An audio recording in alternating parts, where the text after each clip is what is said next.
Sementara itu, Saudara, jelang pemilihan umum pada 2019 mendatang, Badan Kesatuan Bangsa Politik dan Perlindungan Masyarakat Kesbangpol Nimas bersama Bawaslu dan TNI serta kepolisian ini turun ke daerah pedalaman Kecamatan Latimojong, Kabupaten Luwu, Sulawesi Selatan sejak sore untuk melakukan sosialisasi dan pencegahan terjadinya politik uang pada pemilu 2019 mendatang.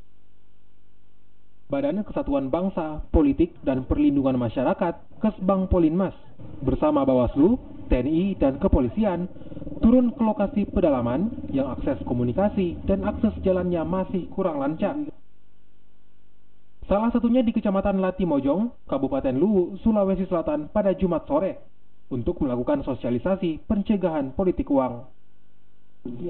Sosialisasi pencegahan politik uang dilakukan untuk menyebarluaskan informasi bahaya terjadinya praktik politik uang oleh oknum politisi baik tingkat DPRD, DPRD Provinsi, DPR RI, DPD, dan Presiden, serta Wakil Presiden pada pemilu 2019 mendatang. Sosialisasi pencegahan politik uang disampaikan kepada para camat, para kepala desa, dan perangkatnya serta masyarakat di daerah pedalaman Kabupaten Luwu. Ya, karena itu tadi wilayah bukan berarti di wilayah yang tidak terusut rentan dengan money politik ya.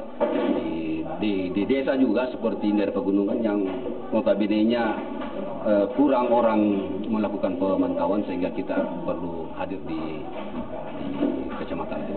Ini yang konsen kami yang sudah kami sampaikan kepada masyarakat supaya mereka paham betul bahwa isu money politik ini penting untuk kita jaga secara bersama.